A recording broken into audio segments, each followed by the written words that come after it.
السلام علیکم ورحمۃ اللہ وبرکاتہ۔ وعلیکم السلام ورحمۃ اللہ وبرکاتہ۔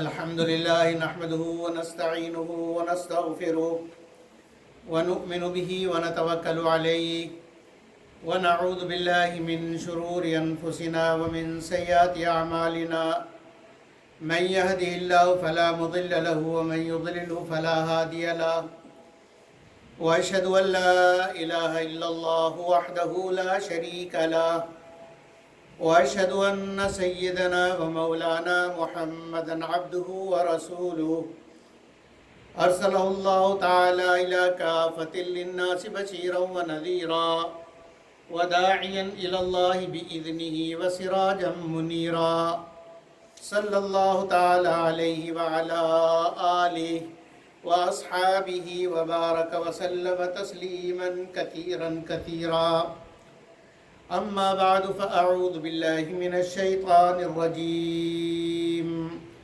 بسم الله الرحمن الرحيم والمؤمنون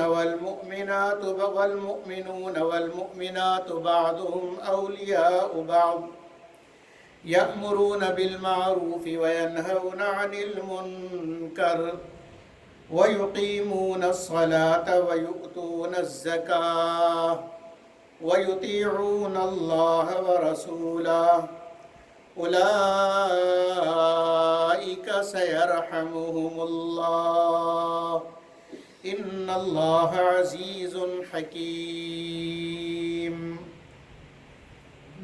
صدق اللہ العظیم۔ میرے عزیزو بھائیو، دوستو، بزرگو،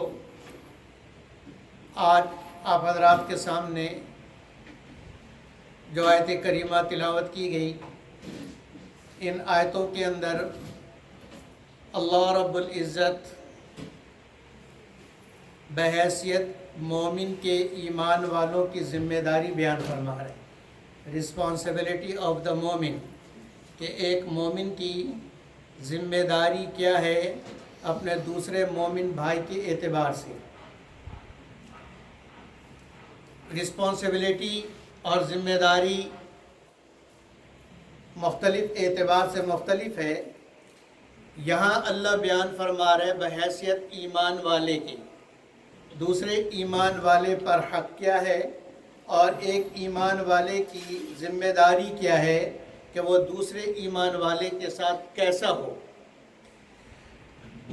تو اللہ رب العزت بیان فرما رہے ہیں والمؤمنون والمؤمنات بعضهم اولیاء بعض، ایمان کے اعتبار سے سارے مومن مرد اور عورتیں ایک دوسرے کے دوست ہیں، ایک دوسرے کے خیر خواہ ہیں، ایک دوسرے سے اخلاص کے ساتھ محبت رکھنے والے، ایک دوسرے کے خیر خواہ، ایک دوسرے کی اچھائی کو چاہنے والے۔ اس میں مومن والمؤمنون فرمایا، یہ نہیں فرمایا کہ کہاں کا ہو۔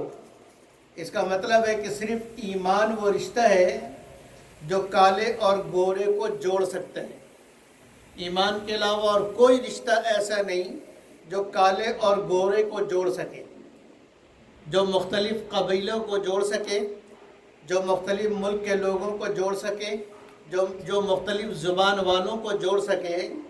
صرف ایک ہی طریقہ ہے اور ایک ہی راستہ ہے، وہ ایمان کا راستہ ہے۔ ایمان کے علاوہ کوئی ذریعہ نہیں ہے لوگوں کو جوڑنے کا۔ ایک ملک میں رہتے ہوئے اگر زبان کے اعتبار سے تقسیم کیا جائے تو پھر جتنی زبانیں اتنے لوگ، اتنے قسم کے لوگ، تو پھر ہر ایک زبان والا اپنی زبان والے کی خیر خواہی کرے گا، دوسرے کی خیر خواہی نہیں کرے گا۔ اور اگر قبیلے اور خاندان کا اعتبار سے تقسیم ہو تو پھر ایک خاندان والا اپنے خاندان کی حمایت کرے گا، چاہے وہ ظالم ہی کیوں نہ ہو۔ اگر برادری کا اعتبار ہو تو اپنی برادری کا خیر خواہ ہوگا، دوسرے کا خیر خواہ نہیں ہوگا۔ اس لیے اللہ رب العزت نے ساری دنیا کو دو حصوں میں تقسیم کیا، ایمان اور کفر۔ دنیا کے اندر یا تو ایمان ہے یا کفر ہے، تیسری کوئی چیز نہیں، یا آدمی ایمان میں ہوگا یا کفر میں ہوگا، درمیان میں کوئی نہیں۔ اس لیے فرمایا کہ ایمان والے چاہے وہ دنیا کے کسی بھی حصے کے رہنے والے ہوں، دنیا میں کسی بھی زبان کے بولنے والے ہوں، کسی بھی خاندان کے ہوں، کسی بھی قبیلے کے ہوں، یہاں فرمایا اولیاء بعضهم اولیاء بعض، ایک دوسرے کے دوست ہیں۔ اور اولیاء ولی اس کو کہتے ہیں جو جس اپنے والی کا خیر خواہ ہو اور اس کی ذمہ داری اپنی ذمہ داری سمجھے، اس کی تکلیف اپنی تکلیف سمجھے، اس کی خوشی میں خوش، اس کے غم میں غمگین، اس کی تکلیف میں درد محسوس کرے۔ پہلی ذمہ داری یہ بتائی کہ ایمان کا تقاضا ہے کہ بعضهم اولیاء بعض، الگ نہیں ہے۔ یہ ایمان ایسا گلو ہے جو دلوں کو جوڑ دیتا ہے۔ یہی وجہ ہے کہ فارس کے سلمان فارسی کو قریش کے عمر سے جوڑا کس نے؟ ابو بکر سے کس نے جوڑا رضی اللہ عنہ؟ حبشے کے بلال کو حضرت ابو بکر، عمر، عثمان، علی سے کس نے جوڑا؟ ایمان نے جوڑا۔ اور حضرت عمر رضی اللہ عنہ ان کے بارے میں کیا کہتے ہیں؟ سیدنا بلال، ایک غلام در غلام، خاندان کا آج تک کوئی پتہ نہیں۔ حضرت بلال رضی اللہ عنہ کے والد کا نام معلوم ہے، دادا کا نام کسی کو معلوم ہی نہیں، تو خاندانی اعتبار سے وجاہت نہیں، رنگ و روپ خوبصورتی کے اعتبار سے کوئی وجاہت نہیں، قبیلے کا پتہ ہی کوئی نہیں۔ وہ تو بکتے بکتے بکتے بکتے بکتے بکتے یہاں تک پہنچے، اور حضرت ابوبکر رضی اللہ عنہ نے ان کو خرید کر آزاد کیا، لیکن ان کو جو جوڑ دیا، اور ایسا جوڑا نبی اکرم صلی اللہ علیہ وسلم سے ایسا جوڑا کہ فرمایا کہ بلال میں جب جنت میں گیا تو تیرے پیروں کی آواز میں نے اپنے آگے چلتے ہوئے دیکھی، سنیے۔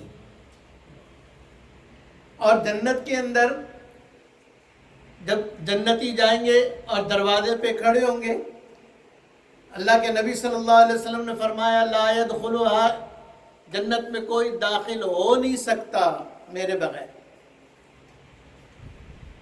الا يدخلها احمد، اللہ کہتے ہیں جنت میں کوئی داخلے کی اجازت ہی کسی کو نہیں ہے جب تک میرا احمد داخل نہ ہو، میرا محبوب جب تک جنت میں داخل نہ ہو، جنت میں داخلہ کسی کا نہیں۔ اور نبی اکرم صلی اللہ علیہ وسلم بیٹھے ہوں گے گھوڑے پر، اللہ کی شان جیسا اللہ گھوڑا عطا فرمائے، پتہ نہیں یاقوت کا ہوگا، ہیرے کا ہوگا، موتی کا ہوگا، اور اس کی لگام کیسی خوبصورت ہوگی۔ حضرت صلی اللہ علیہ وسلم اس گھوڑے پہ تشریف رکھیں گے، بیٹھیں گے، اور اس کی لگام نیچے گر جائے گی۔ اب گھوڑے کی لگام یا تو سوار کے ہاتھ میں ہو یا آگے قائد کے ہاتھ میں ہو جو اس کو لے کے آگے چلے، گھوڑا خود چلتا نہیں جب تک اس کو اشارہ نہ ملے۔ اب ہر ایک کی تمنا، ہر ایک کی آرزو کہ مجھے حکم ہو کہ لگام پکڑو، اور تمنا کرنے والوں میں اور میرا خیال ہے دلی دل میں دعائیں مانگنے والوں میں ابو بکر بھی ہیں، عمر بھی ہیں، عثمان بھی ہیں، علی بھی ہیں رضوان اللہ تعالی علیہم اجمعین، اصحاب صفہ بھی ہیں، اصحاب بدر بھی ہیں، اتنے بڑے بڑے صحابہ، مفسر قرآن حضرت عبداللہ ابن عباس رضی اللہ عنہ بھی ہیں، اور شیخ الحدیث ابو ہریرہ رضی اللہ عنہ بھی ہیں۔ اس امت کا سب سے بڑا فقی، مفتی اعظم اس امت کا حضرت عبداللہ ابن مسعود رضی اللہ عنہ، وہ بھی موجود ہیں، سارے صحابہ موجود ہیں بڑے بڑے، اور ہر ایک کی تمنا آرزو یقیناً یہی ہوگی کہ مجھے اجازت ہو، کہ سواری بھی تو اللہ کے نبی کی ہے، اور سوار خود نبی اکرم صلی اللہ علیہ وسلم ہے، اللہ کے محبوب۔ اس وقت اعلان ہوگا بلال کہاں ہے، این البلال، بلال کہاں ہے؟ اب بلال رضی اللہ عنہ تشریف لائیں گے تو اللہ کی طرف سے حکم ہوگا کہ یہ لگام بلال کو پکڑائی جائے، اور بلال رضی اللہ عنہ جب اس گھوڑے کے لگام کو پکڑیں گے پھر اجازت ہوگی، جنت کا دروازہ کھلے گا اور پھر اجازت ہوگی کہ اندر داخل ہوگا۔ اب جو گھوڑا لے کر چل رہا ہو، گھوڑا لے کر چلنے والا آگے ہوتا ہے، گھوڑا لے کے چلنے والا آگے ہوتا ہے، پیچھے نہیں ہوتا، تو قدم جنت میں پہلے کس کے پڑے؟ حضرت بلال رضی اللہ عنہ۔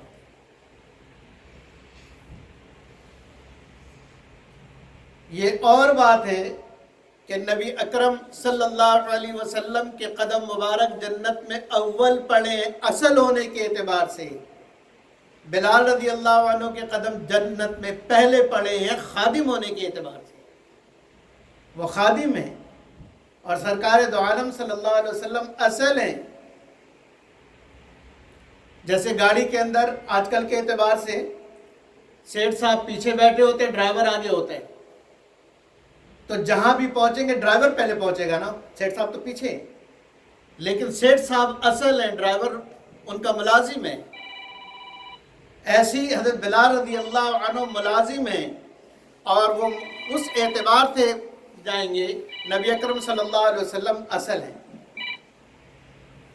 تو جوڑا کس نے جوڑا؟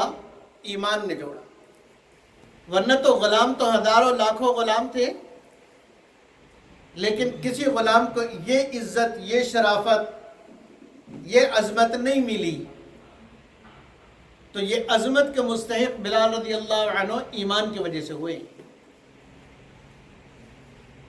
اور یہی ایمان ایک دوسرے کے دوست ہیں، ایک دوسرے کے خیر خواہ ہیں۔ نبی اکرم صلی اللہ علیہ وسلم کے پاس مہمان آئے، اب مہمان رات میں ٹھہرے تو اس کے کھانے کا انتظام شریف میزبان کی ذمہ داری ہے، اور اللہ کے نبی سے زیادہ شریف اور مہمانوں کی عزت کرنے والا مہماندار اور کون ہوگا کائنات میں؟ پہلے اپنے گھروں کو پوچھوایا، 9 حجروں میں پوچھوایا کہ ہے کچھ، ہر ایک کے یہاں سے جواب آیا کہ کھانے کو کچھ نہیں۔ نبی صلی اللہ علیہ وسلم کے 9 کے 9 گھر، کہیں بھی کھانے کا نہیں۔ تو جہاں اپنے کھانے کا نام مہمان کو کیسے لے جائیں؟ تو حضرت نبی اکرم صلی اللہ علیہ وسلم نے صحابہ سے پوچھا، کوئی ہے جو میرے مہمان کو لے جائے؟ ایک انصاری صحابی انہوں نے کہا جی میں تیار ہوں، لے کر گئے ان کو اپنے گھر، بیوی سے پوچھا کھانے کو کیا ہے؟ کہا کھانا اتنا کم ہے کہ میرے اور تیرے لیے بھی کچھ نہیں ہے، اتنا ہے کہ صرف بچوں کو پورا ہو جائے، اس کے علاوہ اور کھانے کو کچھ نہیں۔ فرمایا کہ دیکھو اللہ کا مہمان ہے، یہ اللہ کے مہمان ہیں، بچوں کو جلدی سلا دو، بچوں کو تسلی دیتے دیتے سلا دو، بچے سو جائیں گے، اور کھانا سارا کا سارا رکھ دو مہمان کے سامنے، اور جو چراغ اس کو بجھا دینا، اندھیرا ہو جائے گا، مہمان کو پتہ کچھ نہیں چلے گا، ہم دونوں منہ چلاتے رہیں گے، مہمان پہ سمجھے گا کہ ہم بھی کھا رہے ہیں۔ چنانچہ ایسے ہی کیا،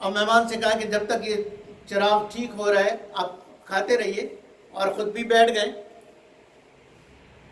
اور منہ چلا رہے ہیں صرف، اور منہ سے آواز نکال لیں جیسے نوالا چبا رہے ہیں،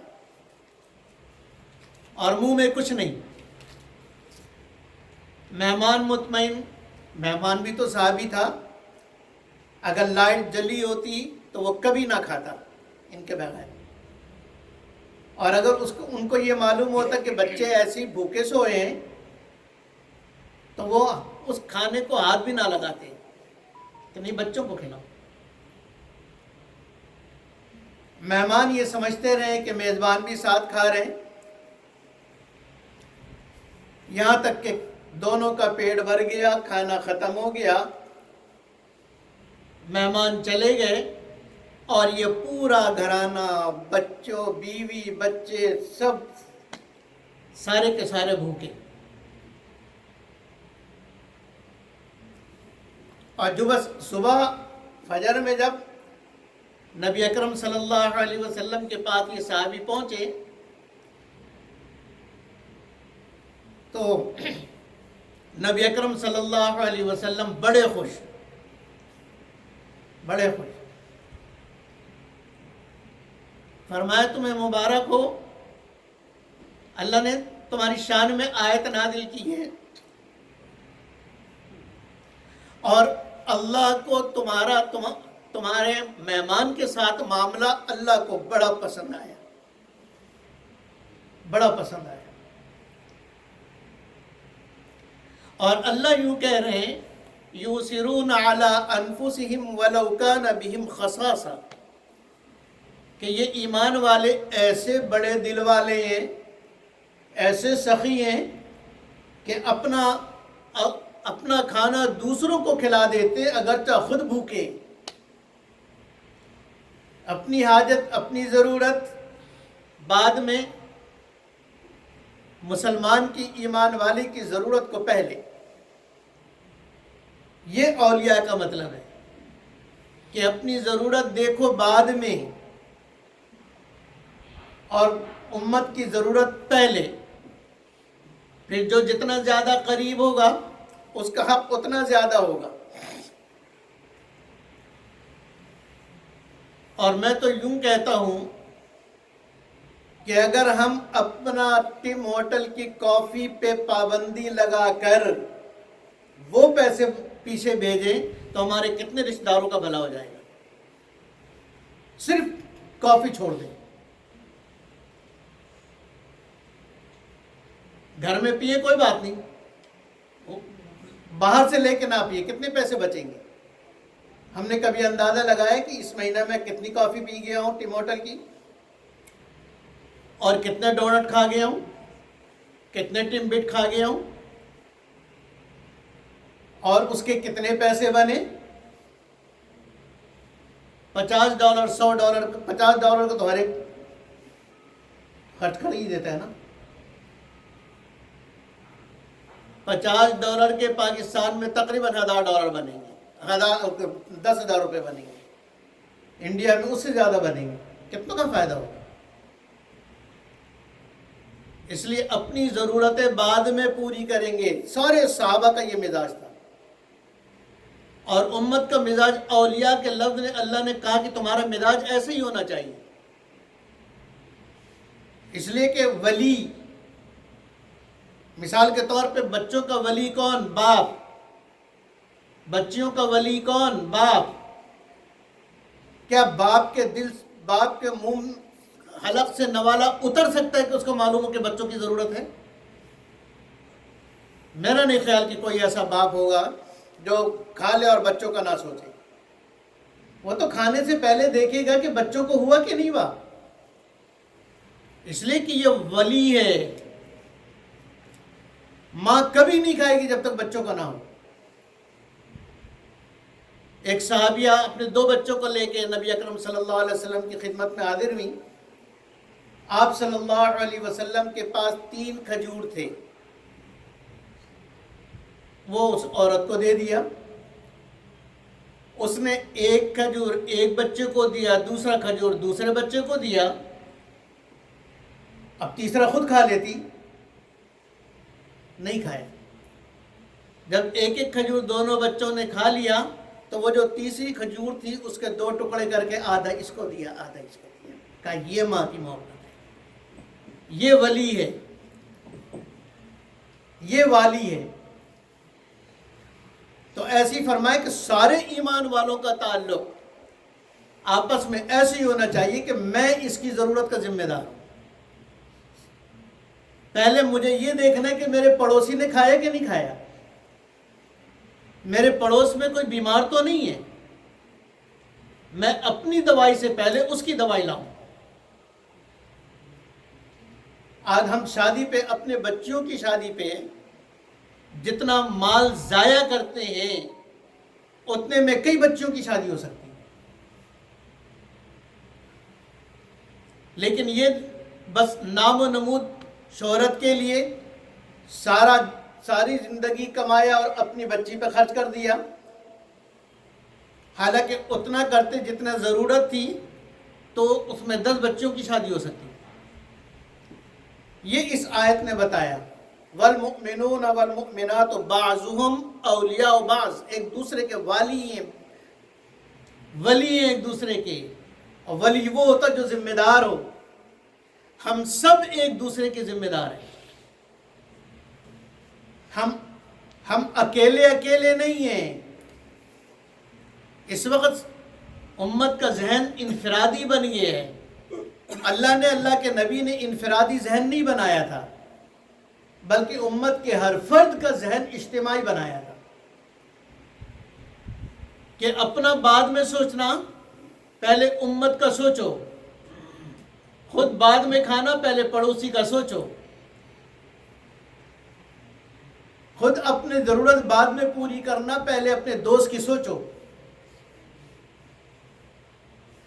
اس لیے میرے عزیز بھائیوں اور دوستوں، اللہ ہم سب کو اس پر لائے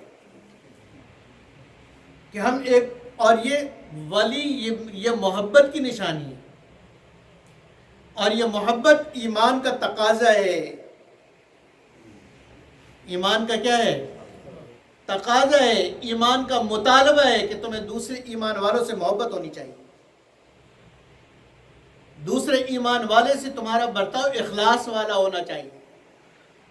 جیسے باپ کا بیٹے سے، بیٹے کا باپ سے، بیٹی کا ماں سے، ماں کا بیٹی سے، بیٹی کا باپ سے، باپ کا بیٹی سے تعلق ہوتا ہے اور خیر خواہی ہوتی ہے، ایسے ہی ہر ایمان والا ایک دوسرے کا خیر خواہ۔ اور اس میں اب آگے خیر خواہ کیسے ہونا ہے، خیر خواہی کن چیزوں میں کرنی ہے،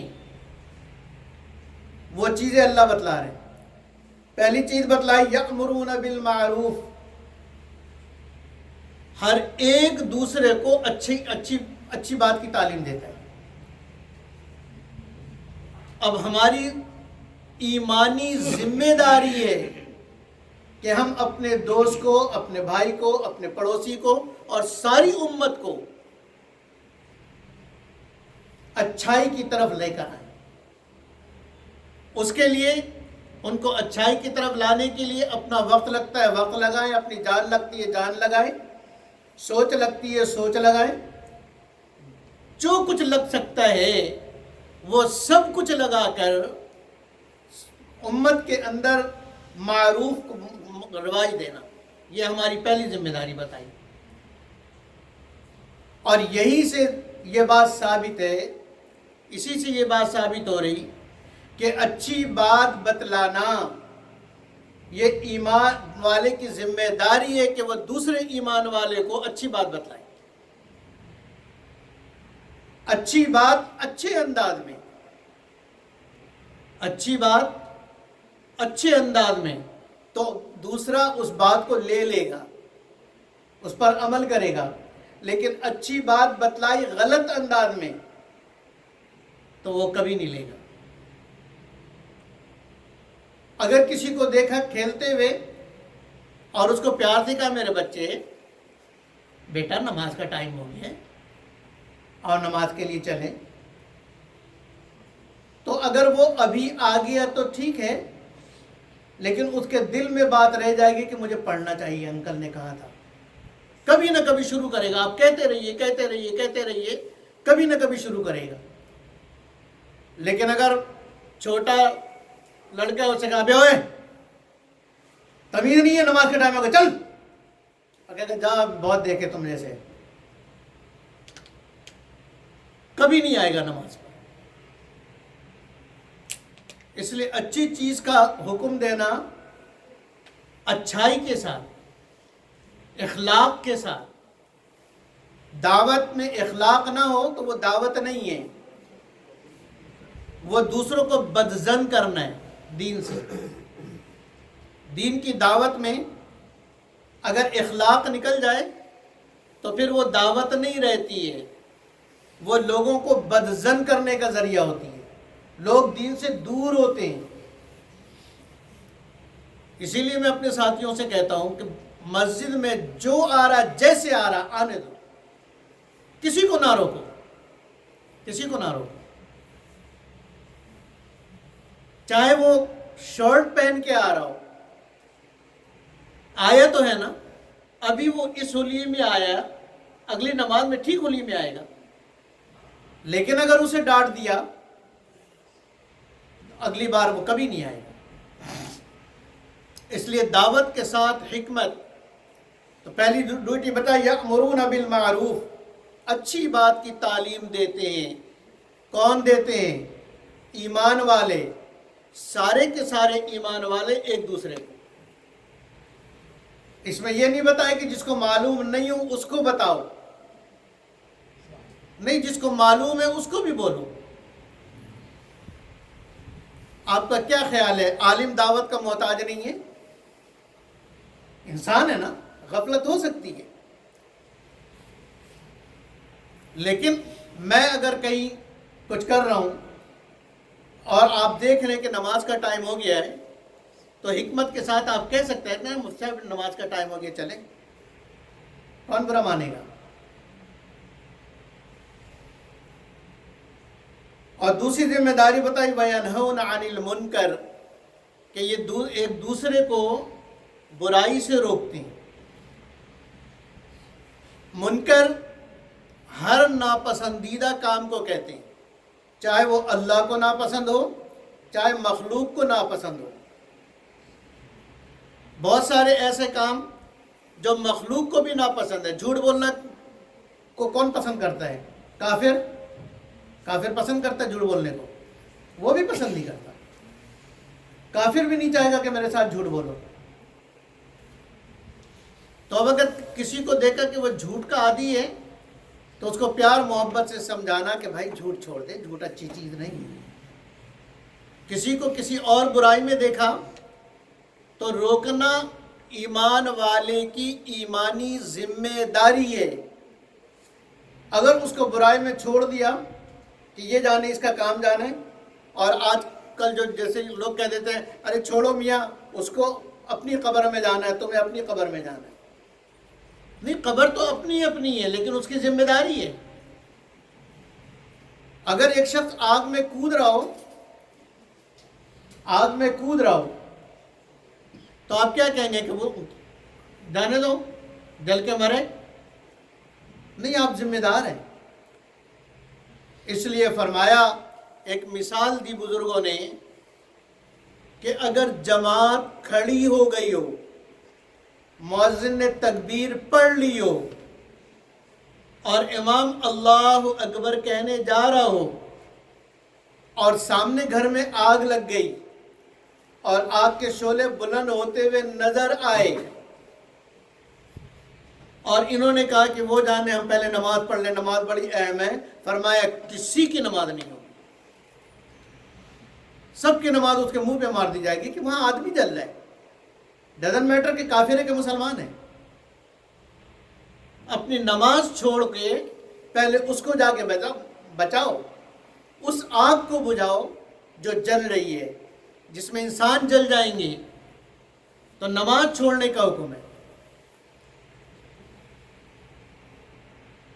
تو جہاں جو شخص نماز نہیں پڑھ رہا وہ آگ میں نہیں جل رہا، بولو بھائی، وہ آگ میں نہیں جائے گا، آگ میں جل رہا ہے۔ جو اللہ کے حکم کو توڑ رہا ہے وہ آگ میں نہیں جل رہا ہے، تو اس کو بچانا ایمان والے کی ایمانی ذمہ داری ہے۔ اور فرمایا وَيُقِيمُونَ الصَّلَاةَ، نماز کو قائم کرتے ہیں۔ قائم کا مطلب ہوتا ہے ہر خود بھی پڑھے، دوسروں کو لے کے کھڑے ہوں۔ وَيُؤْتُونَ الزَّكَاةَ، مالی حق بھی ادا کرتے ہیں۔ وَيُطِيعُونَ اللَّهَ وَرَسُولَهُ، اللہ اور اس کے رسول کی اطاعت کرتے ہیں۔ تو جو ایمان والا ایسا ہوگا اور اپنی ذمہ داری کو پورا ادا کرے گا، فرمایا اولئک، یہی تو وہ لوگ ہیں سیرحمہم اللہ، جن پر اللہ رحم کرے گا۔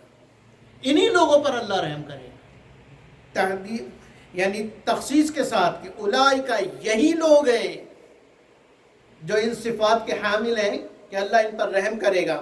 ان اللہ عزیز الحکیم، آگے ان سے وعدہ کیا، ایمان والوں سے وعدہ۔ وعد اللہ المؤمنین والمؤمنات، اللہ وعدہ کرتا ہے، اللہ کا کہہ دینا کافی، لیکن اللہ کہہ رہے وعد اللہ، اللہ وعدہ کرتا ہے کس سے؟ المؤمنین والمؤمنات، ایمان والے مردوں سے بھی اور ایمان والی عورتوں سے بھی جو ان صفات کے حامل ہوں گے۔ کیا وعدہ ہے؟ کہ ان کو جنات تجری من تحت الانہار، اللہ ان کو ایسے باغات میں جگہ دے گا جس کے نیچے نہریں بہتی ہیں، خالدین فیہا، اور ایسا نہیں کہ 2 دن کے لیے بلکہ ہمیشہ اس کے اندر رہیں گے۔ وَمَسَاكِنَ طَيِّبَةً، بغیر مورگیج کے اللہ اچھا مکان دیں گے، بغیر اللہ اچھا مکان دیں گے، عمدہ مکان دیں گے۔ فی جنات عدن، ایسی جنت کے اندر جو ہمیشہ رہنے والی ہے، کبھی ختم نہیں ہوگی۔ اور آگے فرمایا کہ ان سب سے جنت کی 1000 نعمتوں سے بڑھ کر ایک نعمت اور اللہ ایسے ایمان والوں کو دیں گے جن کے اندر یہ صفات موجود ہوں۔ وَرِضْوَانٌ مِّنَ اللَّهِ أَكْبَرُ، کہ اللہ کی رضامندی ان ساری انعامات سے بڑی ہے۔ ذَلِكَ هُوَ الْفَوْزُ الْعَظِيمُ، یہی ہے بڑی کامیابی۔ اللہ رب العزت ہمیں ان صفات کا حامل بنائے، اور ایمان والے مردوں اور مردوں کے اندر جو صفات ہونی چاہیے ہم سب مردوں کو عطا فرمائے، اور عورتوں کے اندر جو صفات ہونی چاہیے اللہ ان سب عورتوں کو وہ صفات عطا فرمائے، اور اللہ رب العزت ہمیں جنت عطا فرمائے۔ وآخر دعوانا ان الحمد للہ رب العالمین۔